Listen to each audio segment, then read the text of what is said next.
I am delighted to welcome former Navy shipmate Joe Navratil. Uh, Joe was, I guess you might say he still is, a public affairs officer. We met back on the USS George Washington, and what year was that, Joe? 97 to 99, 97 to 99. 25 Uh, years ago.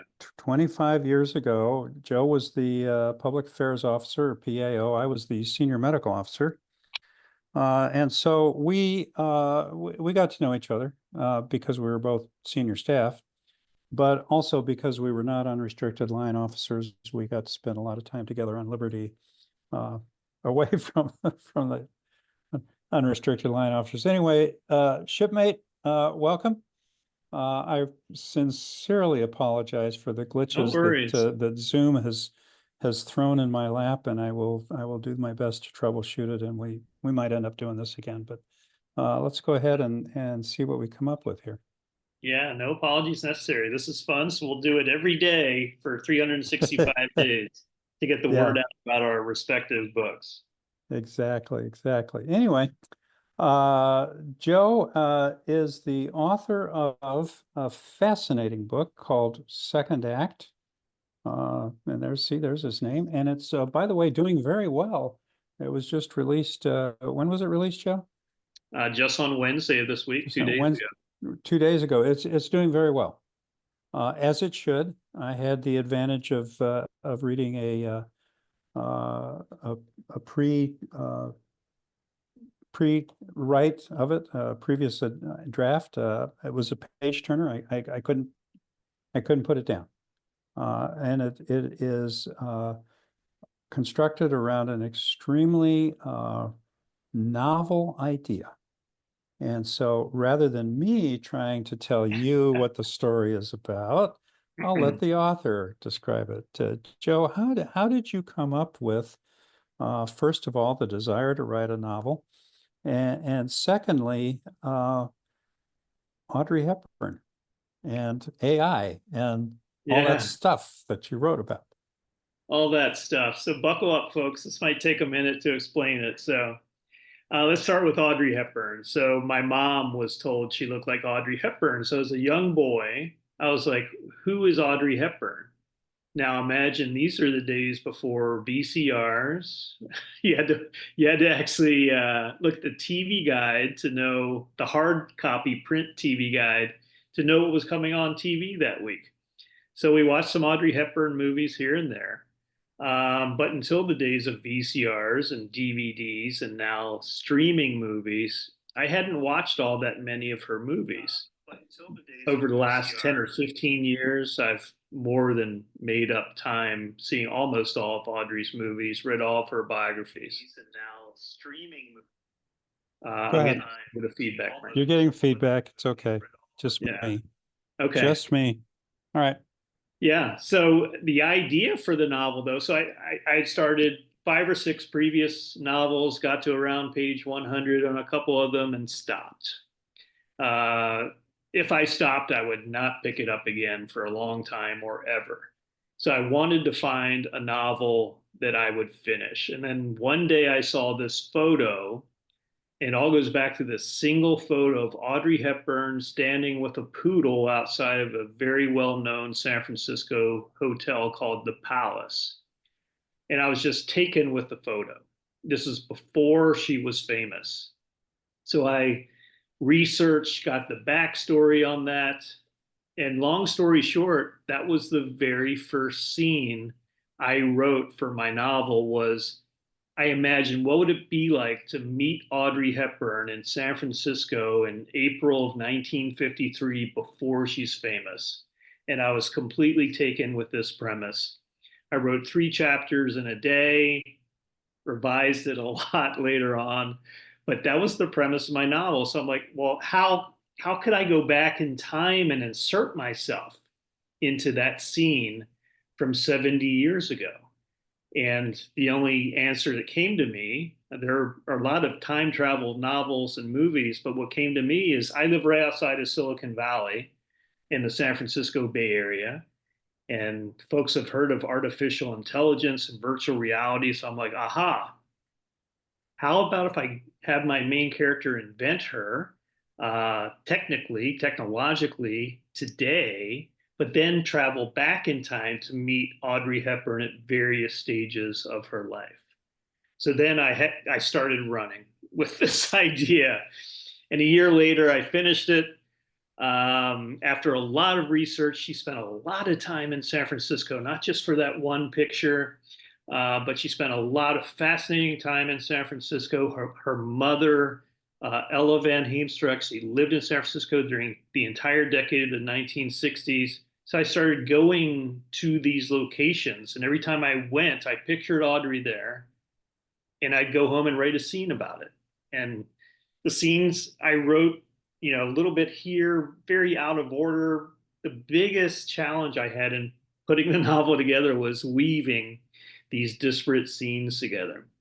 So anyway, yeah, it took me about a year to write it, and here we are, just published this week. So I'm really excited about it. So the premise, again, just real quickly, is this young Silicon Valley inventor who has a lot of phobias, by the way, and doesn't leave his house, invents an AI version of Audrey Hepburn today. It becomes fascinated with her, watches all of her movies, actually changes the ending of some of her movies. I bet some of you know what movie I'm talking about. Roman Holiday, yes. The first unhappy ending after World War II in Hollywood history, maybe. So I went back and changed the ending, found out the original ending was pretty cool. So anyway, Bradley, my main character, weaves in and out of Audrey's entire life throughout the course of my novel, falls in love with her, romances her as only you can through contemporary technology, and there's a big plot twist that I'll leave for the readers to discover themselves. So really happy with it and glad it's out. Well, I want to emphasize your last point. There is a plot twist, and it's a masterful job of creating suspense and kind of pulling this whole thing together into a story that goes much deeper than, hey, there's this phobic guy who figures out how to bring Audrey Hepburn back to life. It's actually a much deeper and more complex story than that, and very well done. I did want to ask you, Joe, about Bradley, your co-protagonist or your protagonist. Where did you come up with him? It's interesting. A lot of folks write and then say, okay, what kind of name can I give this person? I did the opposite. I gave him a name first and then filled in the blanks from there. So again, as a big Audrey Hepburn Roman Holiday fan, the co-main character there is Gregory Peck's character Joe Bradley, and I'm like, well, what about if after I've created this scenario of bringing Audrey Hepburn back to life, what if she recognizes that his name is very similar to Joe Bradley? So I just switched the names and called him Bradley Joseph as his name. So then I started putting the meat on the bones of who is Bradley Joseph. I don't talk about the pandemic, the COVID pandemic, but we're just a couple years out of it, and this novel takes place in the near future, not exactly 2024, but a couple years down the road for technology purposes. But he is still housebound. So I'm like, well, and this was a revision I did. Initially, he was not housebound. He was the owner, CEO of a billion-dollar company. And then I started, showing it to folks, and they said, I don't care about an Elon Musk, Bill Gates kind of character, even if he's only in his 20s. I want somebody that's afraid to leave their house. And that was an aha moment. How do you make your reader care about this main character who is brilliant? I call him an AI savant. But he's housebound, not because of the pandemic, but because he has a fear of touch and a fear of crowds.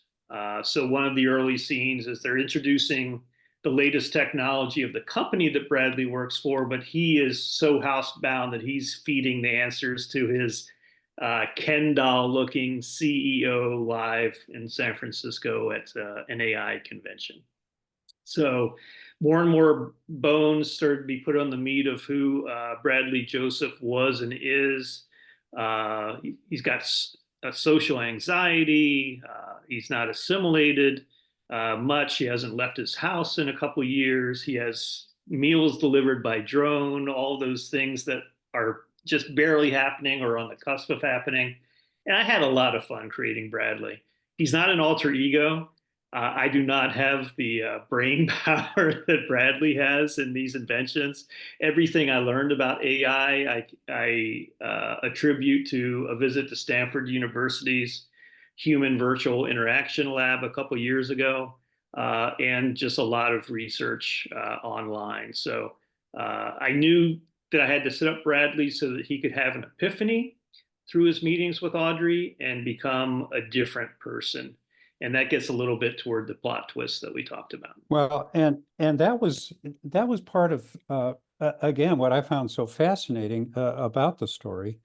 It was the unique thing about bringing somebody back to life through AI. I mean, that in itself is like pretty much of a cutting edge concept.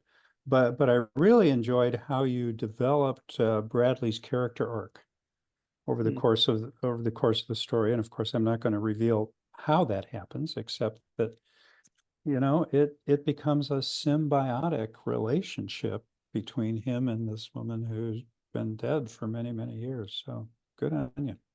Thank you. Something that was really fun was, and this was intentional. We'll see what the readers think when they read it. But I wanted them at a certain point in the novel to forget about the technology, that this wasn't an AI version of Audrey Hepburn. This was Audrey Hepburn. So I stopped talking about the technology after I set it all up, and I just have Bradley walk into his home studio, and boom, there's Audrey Hepburn in his living room. So hopefully I did it well enough so that folks aren't saying, well, how did it happen, and not get distracted by the technology side of it, but just get more taken with the relationship part of it. So thanks for telling me that was working okay, because that was a lot of revisions in that. Well, I think that the a real strength of that novel, Joe, is the relationship development and the character arc. And again, without giving away the twist, the progression not only of Bradley but of Audrey through the story. And I, for one, when I read it, I forgot about the technology. I didn't Good. really care. I didn't even care if it was plausible or not in real life, because it was such a dang good story. And Thanks. good That on was you the for hope. that. Yeah. Yeah. And thanks for your encouragement along the way. Again, being an early reader of it, and offering some good recommendations, being available to me to say, hey, this worked. This you may want to think about a little bit more. Those sort of revision experts are so important on the writing journey. This being my first novel, and let's talk about you for just a second, if I can. How many Oh, novels do you have out now? And it's just amazing your output and how solid these novels are. I have 7 out right now.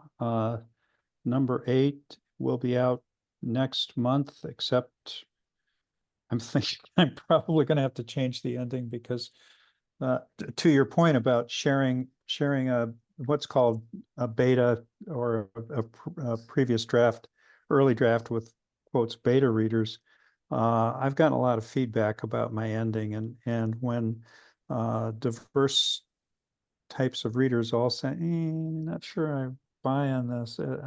So I got to go back to that. So if I can fix that problem, then it will be out in either late October or early November.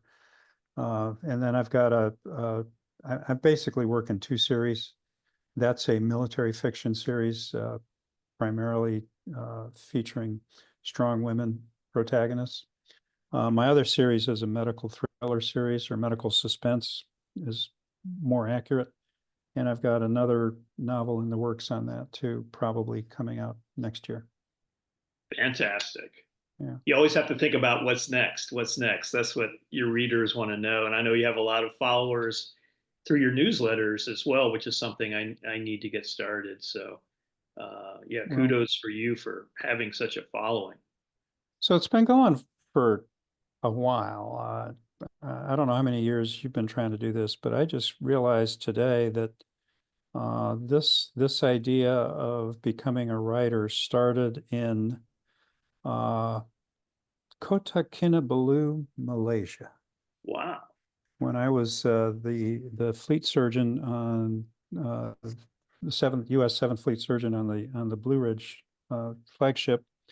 We were doing a port visit in Kota Kinabalu, and a shipmate and I went out for dinner with some other folks, and we said, you know, we ought to write a TV script about this 7th Fleet experience, being on the staff, and you've been on senior staff, Navy staff, so you know what I'm talking about. So that's when I started, but it quickly became a novel instead of a screenplay for reasons I won't get into.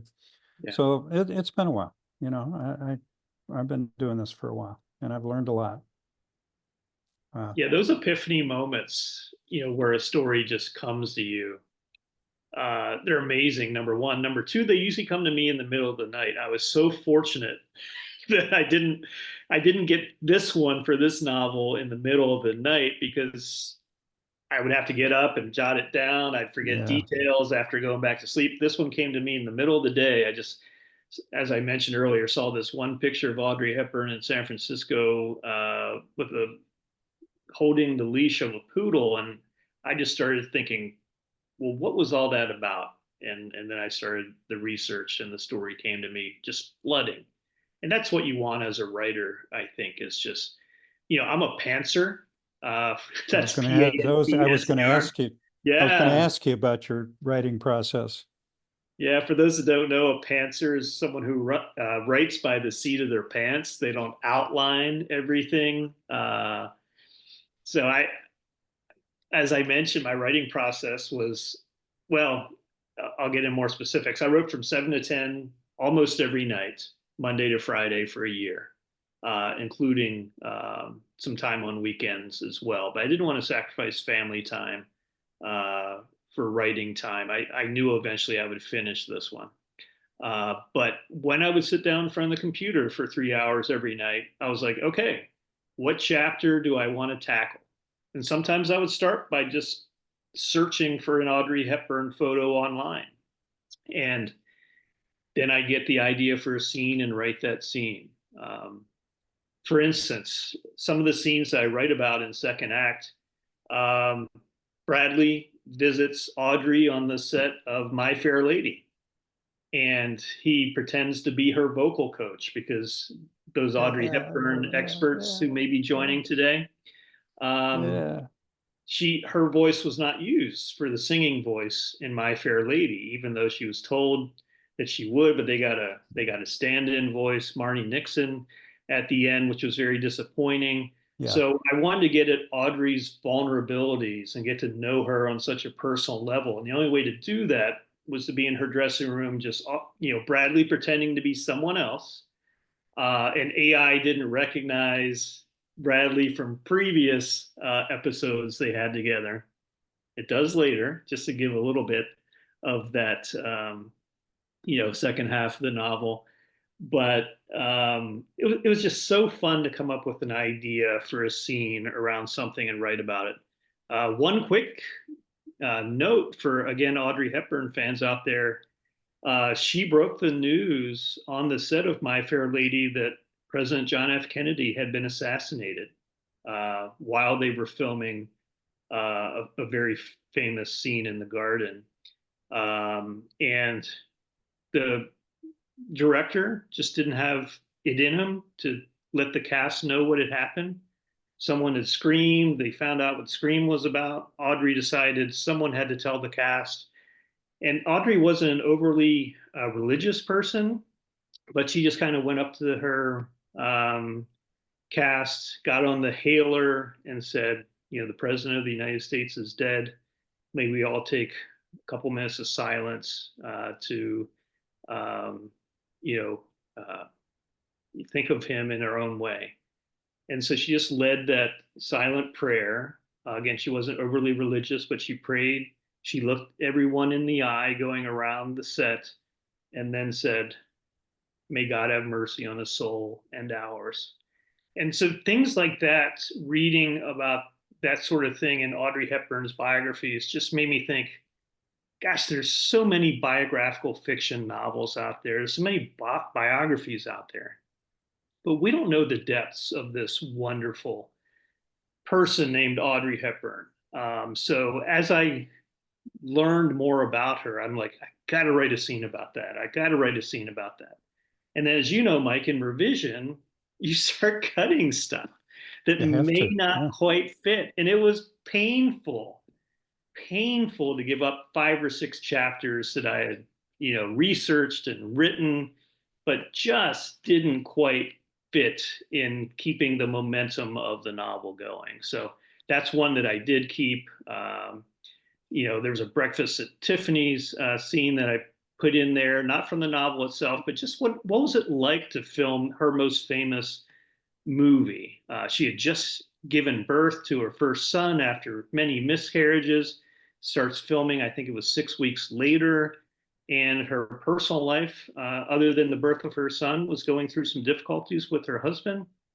And there was just this one situation I found out about with she and her husband that I'm like, oh, wow, people don't know about this. I need to write about this. So those are the sort of things that took a lot of research and a lot of delicate writing, because in the end, second act is a tribute to Audrey Hepburn, but there are some sensitive chapters and scenes in there that I wanted to handle appropriately.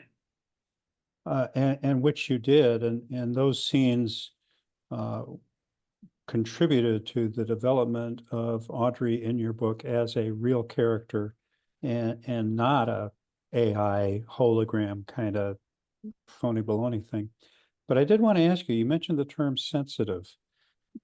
Did you have any concerns about such a public figure, not only a public figure, but a universally beloved public figure, Audrey Hepburn, and putting her in a story and, for want of a better word, exposing her?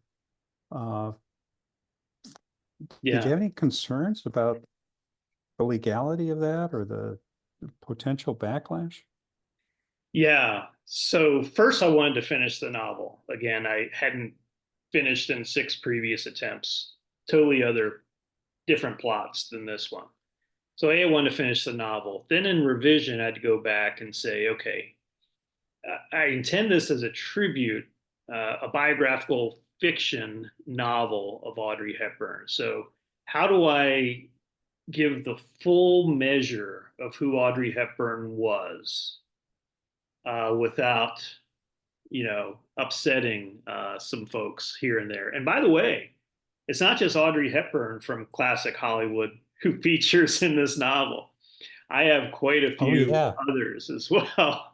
I bring back Cary Grant, William Holden, Ben Gazzara, just a bunch of folks who Audrey spent time with. So the more I created these characters, because they played an important role, the more I thought, okay, I can't just powder puff everything. These were real people with real lives. How do I write something engaging, informative, educational that's still a tribute, but reveals people the way they are? So to answer your question, got a hold of an intellectual property attorney. I showed him that there are other biographical fiction writers out there. Marilyn Monroe, Blonde by Joyce Carol Oates was a horrible portrayal of Marilyn's life.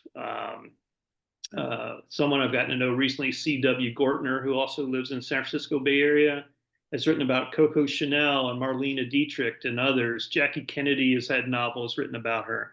So I knew I was in good standing from that perspective. But still, I wanted to make sure that everything I wrote about was justified in source content.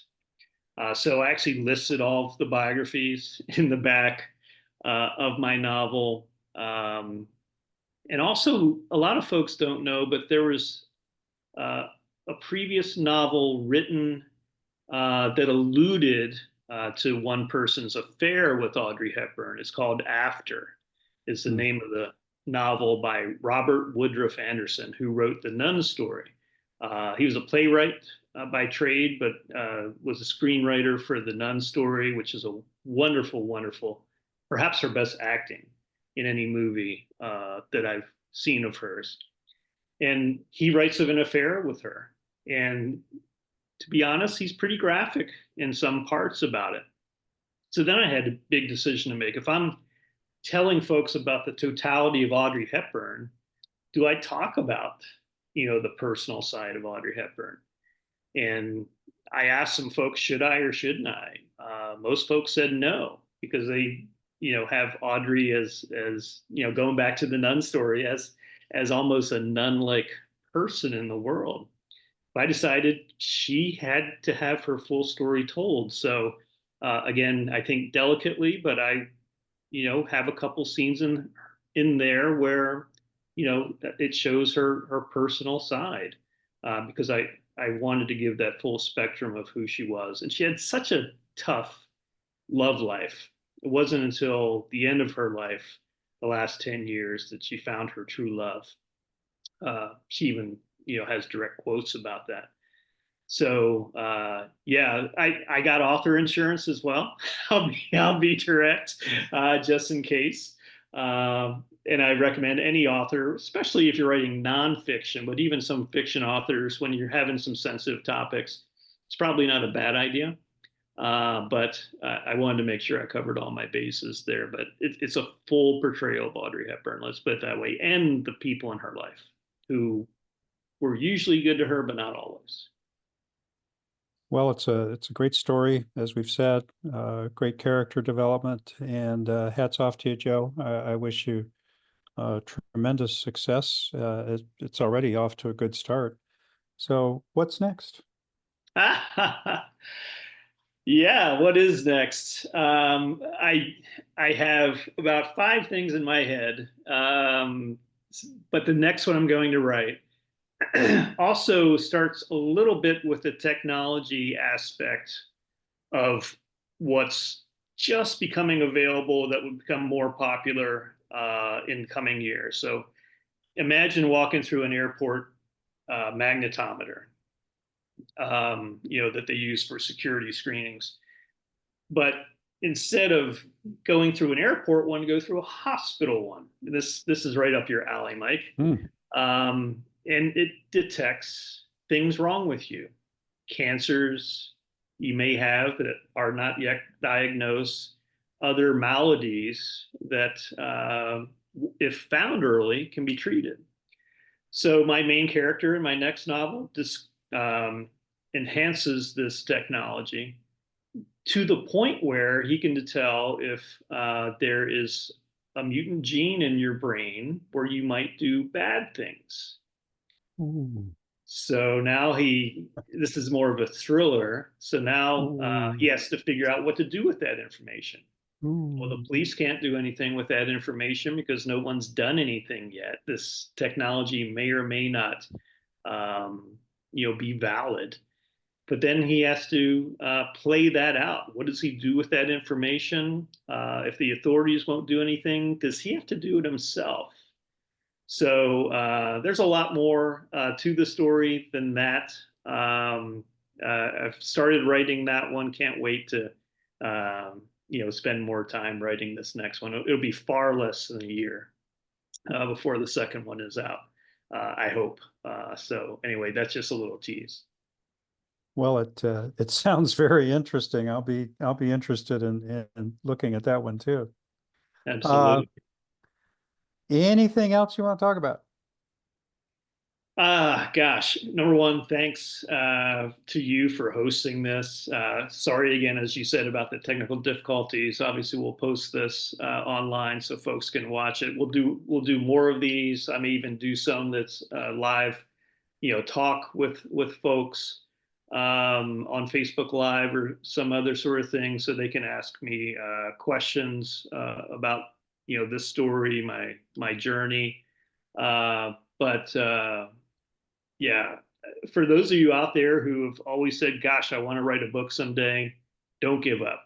Uh, you know, uh, I'm not a 20-year-old anymore, but I knew I always wanted to be a writer from the time I was about 10 or 12 years old, and it's good to finally get one across the finish line, if you will. So, uh, feels good, and hopefully, folks are enjoying reading this thing, or this entices you enough to take a look at it.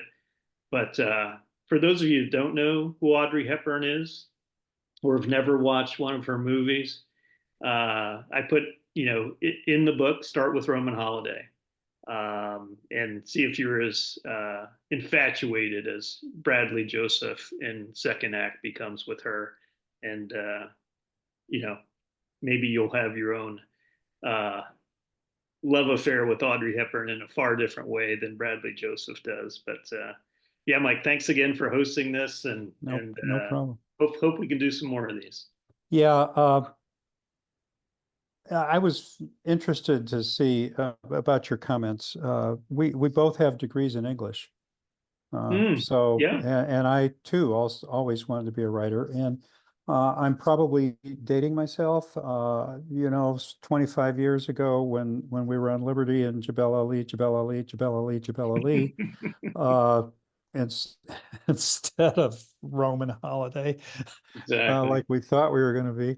Uh, yeah, you haven't aged. I have. Oh, Uh, I don't know about that. but uh, I have a but I good am filter on.